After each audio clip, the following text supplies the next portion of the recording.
eu quero que você capture Cérbero. Quem que era Cérbero? Cérbero é o seguinte, quando você morria, o inferno grego se chamava Tártaro. Para você chegar no Tártaro, você descia por um rio chamado Estige e, por sua vez, tinha um barqueiro chamado Caronte. A viagem não era simpática, porque era um rio que entrava numa caverna e entrava num despenhadeiro. Então a paisagem não era fofa. 2. O Caronte, o barqueiro, não era uma figura simpática, era um cara barbudo, mal cuidado, hostil com as almas das pessoas, de trato difícil, truculento. A paisagem não era agradável. Ainda mais eles desciam, e ao descer, as almas daqueles que não tinham, cujo corpo não tinha recebido 2 moedas embaixo da língua, que era um ritual que a família... O Cérbero era o porteiro desse Tártaro. Então, quando as almas iam do campo da verdade, iam para o Tártaro, quem ficava no Tártaro para que elas não escapassem de volta era Cérbero.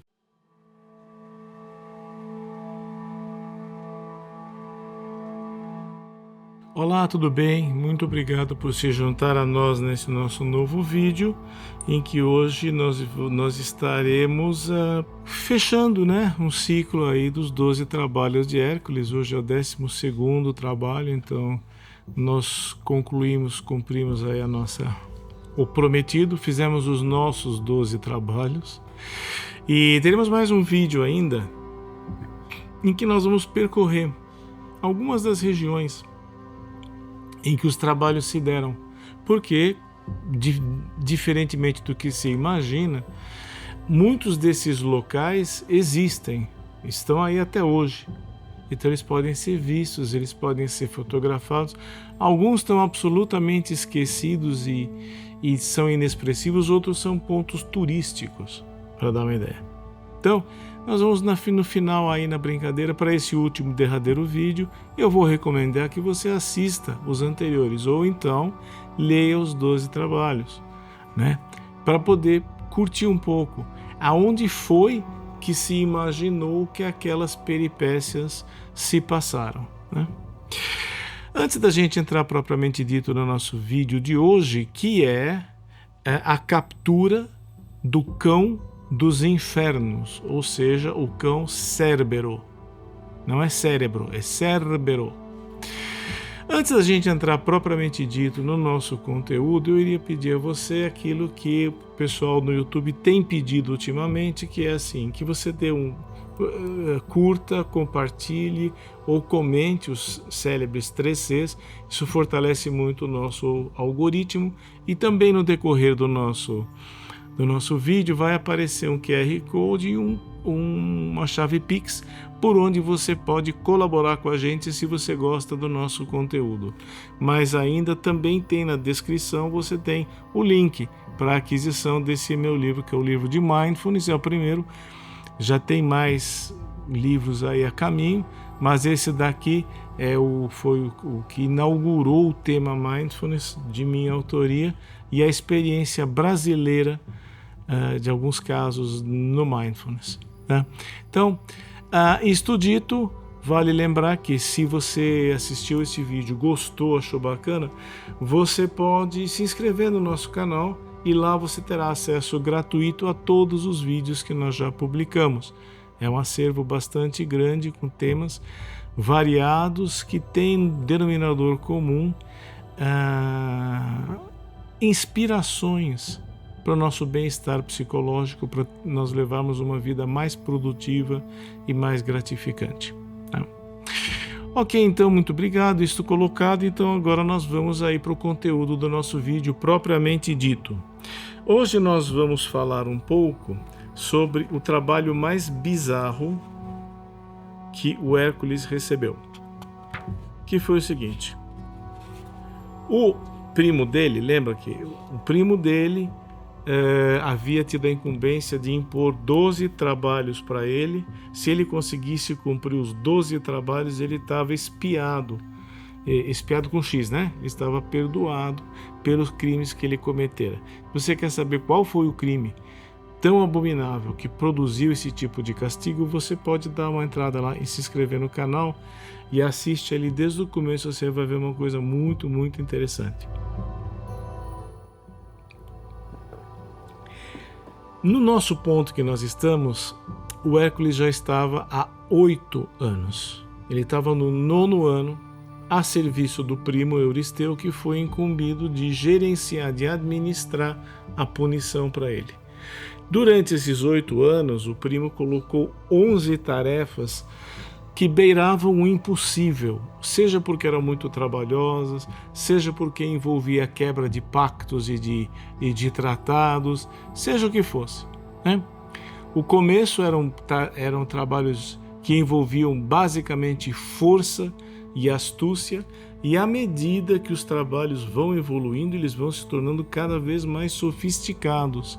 E a gente vai percebendo uma progressão, um amadurecimento do insight do próprio Hércules na realização dos trabalhos. Então, fazia 8 anos e ele já tinha cumprido 11, para desgosto do seu primo, que queria que ele falhasse. Até que, então, o Euristeu vem com a notícia. Fala: Hércules, eu quero que você capture Cérbero. Bom, quem que era Cérbero? Cérbero é o seguinte: havia, quando você morria, o inferno grego se chamava Tártaro. Para você chegar no Tártaro, você descia por um rio chamado Estige, que por sua vez tinha um barqueiro chamado Caronte. A viagem não era simpática, porque era um rio que entrava numa caverna e entrava num despenhadeiro. Então a paisagem não era fofa. 2, o Caronte, o barqueiro, não era uma figura simpática, era um cara barbudo, mal cuidado, hostil com as almas das pessoas, de trato difícil, truculento. A paisagem não era agradável. Ainda mais eles desciam, e ao descer, as almas daqueles que não tinham, cujo corpo não tinha recebido 2 moedas embaixo da língua, que era um ritual que a família tinha que fazer, colocar 2 moedas na boca do falecido, para que Caronte o levasse até o campo da verdade. E o que seria o campo da verdade? O campo da verdade era o local onde o deus Plutão, que era o guardião do Tártaro, e mais 2 assessores decidiam, a partir do que foi a vida daquela pessoa, quanto ela tinha sido virtuosa, quanto ela tinha sido repugnante, e ali se decidia se essa alma ia para o céu, ia para os campos elíseos, para os campos de brisa, ou para o inferno, o Tártaro.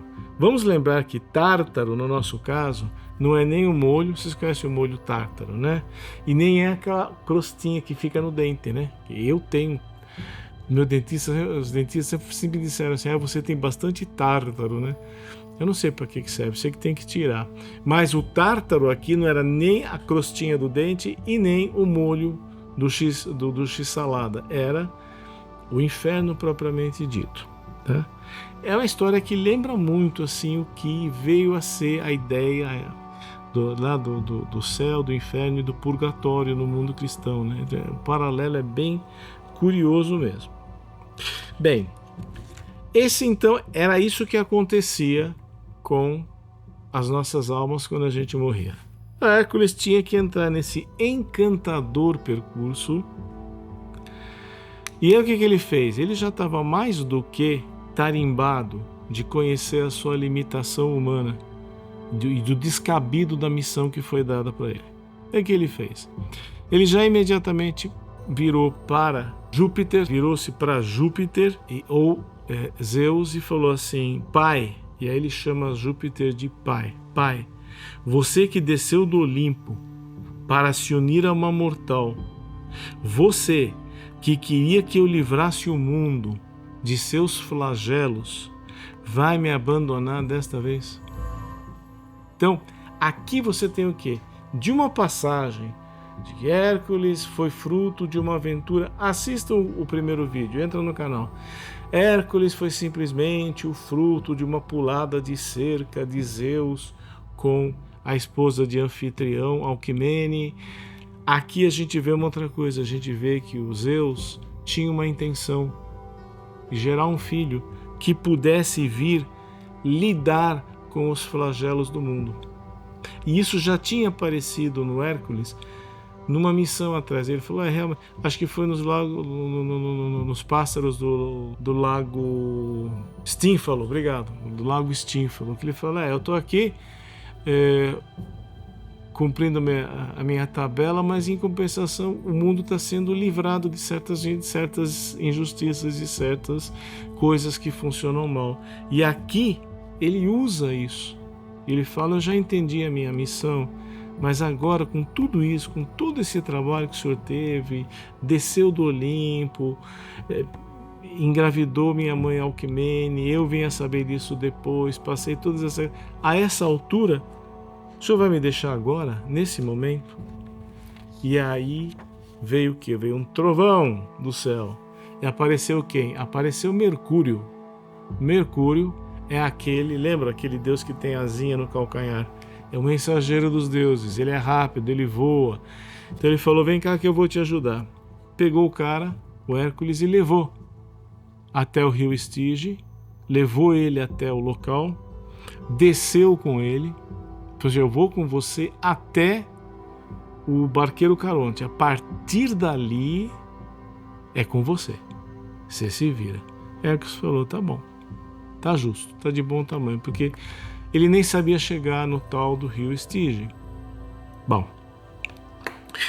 aí eles foram chegando perto e adivinha, o cheiro começou a entrar na caverna e o cheiro começou a ficar quente e nauseabundo. Aliás, tudo, né? Todos os trabalhos do Hércules sempre tem um lugar quente e nauseabundo, né? Nunca é um lugar bacana. Hércules nunca vai para uma missão no Caribe, né? Sempre vai num lugar ruim. E aí, o Cérbero era o porteiro desse Tártaro. Então, quando as almas iam do campo da verdade, iam para o Tártaro, quem ficava no Tártaro para que elas não escapassem de volta era Cérbero. Para convencer o Hércules a ir para essa missão, o Euristeu falou assim, essa é a sua última missão, juro pelo Estige. Olha que babaquice, olha que idiotice, juro pelo Estige. O Hércules foi porque ele ia cumprir, mas não porque ele ficou impressionado com essa fala do primo dele, não. Ele já sabia que o primo dele era traíra, não tinha muita palavra. Quase que Hércules faz o Caronte cair. Lembre-se, Hércules era de uma dimensão corporal muito grande, ele era muito forte, ele era muito grande. E ele balançou na água para fazer não sei o que, quase que o Estige, ou quase que o Caronte cai na água. O Caronte fala, não me faça isso, porque essas águas são mágicas, é perigoso. Aí o Hércules falou assim, mas o Aquiles não se banhou nessas águas? Aí o Caronte falou, Aquiles foi outra história. No final a gente vai comentar um pouco sobre essa outra história. Chegou na presença, então, nesse campo da verdade, chegou na presença do trono de Plutão.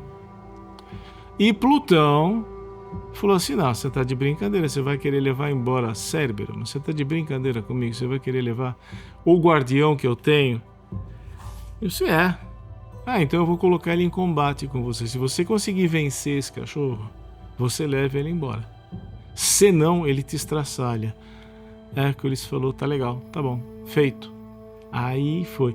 E o tal cachorro era formidável, ele era enorme. Ele avançou no Hércules e olha, ele pegou legal.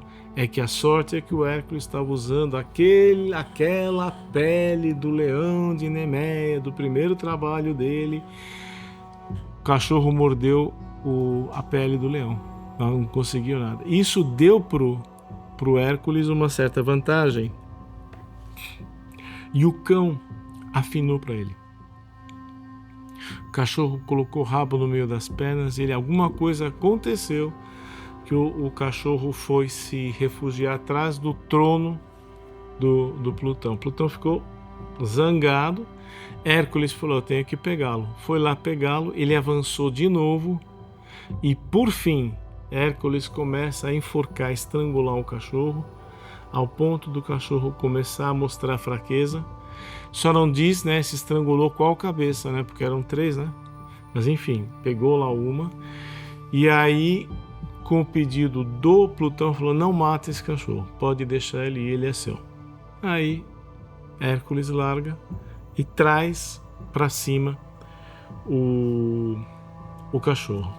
Na subida, um Cérbero amansado, ele começa a sair lá do reino de Plutão e chama o Caronte e fala: temos que ir. O Caronte ficou mordido, falou: como assim de sair daqui? Ninguém sai daqui. Não, nós vamos sair, nós podemos. Aí ele pega e fala: peraí, mas aí vai, além de você, vai esse cachorro e ainda esse cara. Que cara? Tinha uma sombra do lado dele, assim, ele olhou uma das sombras que estavam no Tártaro. Tá bom, ele tá aqui, então deixa, né? Vamos embora. Essa sombra saiu quando o Cérbero vacilou. Saíram do Estige, chegaram na luz do sol, a sombra mudou de feição e deu para ver quem era. Era Teseu, era o próprio Teseu que tinha sido colocado lá no Tártaro como um castigo por ter tentado roubar a esposa de Plutão, que é outro papo para outro dia, para outro momento. Fato é que ele sai com Cérbero, o Teseu vai embora, ele vai com Cérbero e ele chega pro Euristeu e fala: tá aqui o cachorro. 8 anos, 12 façanhas, acabou para mim. Estou livre, cumpri tudo que eu tinha que cumprir. Olha que sensação deliciosa. Cumpri tudo que eu tinha que cumprir. Saldei a dívida. Acabou. Parece uma vez, eu comprei um carro uma vez, eu comprei um carro do zero. Eu sempre dava o velho como parte do novo. Isso é um costume que eu tinha já de muito tempo. Só que esse eu tirei zero mesmo. Tirei zero. E eu me lembro que eu recebi, na época, não tinha a informatização que tem hoje. Eu recebi um bolinho assim, de 60 boletos. 60, 12, um por mês, 5 anos. 60 boletos para todo mês pagar no banco, tal. Foi um negócio.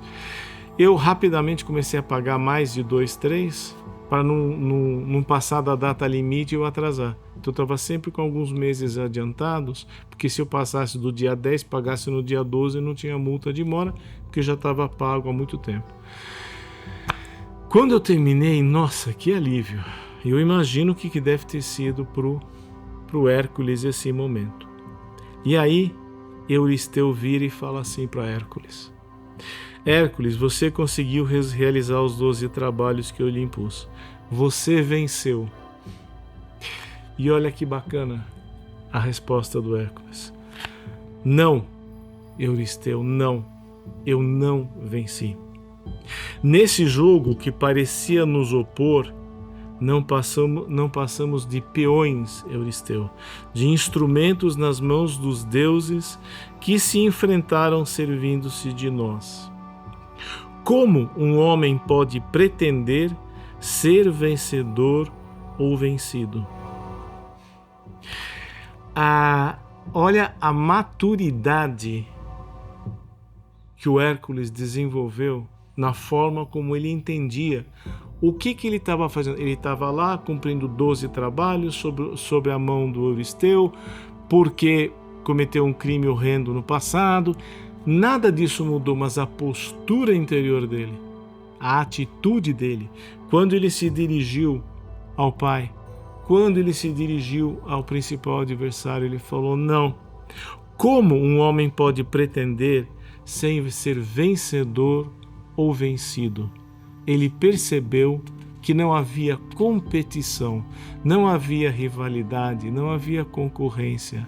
Só havia a solução de uma adversidade. E isso é feito momento a momento. Essa era a hora que o Hércules poderia ter se vangloriado. Mas foi o momento em que Hércules havia se transformado, havia elevado, havia passado por um desdobramento ético, tinha atingido uma forma de ver a vida, que a vida não era mais uma questão de subsistência, de vencer obstáculos e de levar a melhor. Não. A vida era algo maior, um bem mais precioso, que ele fala logo em seguida. Fala assim, Hércules ficou com medo do Cérebro, porque o Cérebro o Cérebro ficava perto do Hércules, ficava manso, ficava perto do Euristeu, ficava bravo, né? Assim, devia ser a aura do Euristeu. Ele falou, peraí, leva de volta isso aqui lá pro cara. Eu falei, eu não, você me mandou trazer, acabou, velho, eu não vou não. Faça isso por mim, Hércules. Aí o Hércules falou, por você? Não. Euristeu, eu vou fazê-lo para o bem futuro da humanidade. O que aconteceu aqui? O Euristeu estava naquela de quem leva melhor, faz por mim, você, eu, você, eu, você. Hércules falou, não. Para mim acabou. Eu estou fazendo as coisas por um valor mais alto. Eu estou fazendo por toda a humanidade e pelo bem futuro da humanidade. Eu estou fazendo por aqueles que sequer nasceram ainda. Eu estou fazendo por aqueles que eu nem vou ver, porque eu estarei morto antes disso.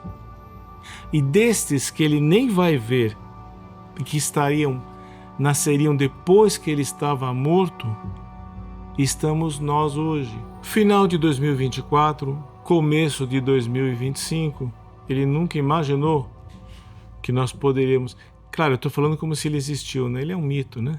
Mas assim, dizendo, tô me colocando no lugar do personagem, ele estaria ainda hoje, e esse exército de homens que escreveram, de poetas que escreveram as façanhas desse herói, estariam nos beneficiando a nós. Final de 24, começo de 25, nos transmitindo passagens, ideias literárias. Isso aqui é literatura, tá, gente? Isso aqui não é história da carochinha, não. Quem acompanhou os vídeos sabe que isso aqui é literatura. Isso aqui é o vídeo, poetas, historiadores, um monte de gente se debruçou sobre isso. Tanto que você tem dezenas de versões, mas essa história se manteve para nos inspirar a permitir que as adversidades, as obrigações, as coisas ruins nos elevem a uma visão mais coletiva, mais, se você quiser, espiritual, se você quiser, mais elevada do que é a nossa vida aqui, do que é a vida das pessoas na nossa volta. Tá? Então, que isto possa ser a inspiração que certamente foi para todos aqueles que escreveram as partes dessa história. Repito, um exército de autores. Tá? A eles todos a nossa gratidão. E a você também que nos acompanhou até o fim desta série. Muito obrigado pela paciência, muito obrigado pelo seu companheirismo e parceria. E aguarde que nós vamos fazer o nosso tour sobre a Grécia dos 12 trabalhos. Em breve a gente vai poder desfrutar umas coisas bem engraçadas. A você que nos acompanhou, muito obrigado mais uma vez. Um forte abraço e até breve. Sempre lembrando, os 3 Cs são uma ajuda inestimável. É você fazendo parte dessa epopeia do Hércules. Obrigado, um abraço.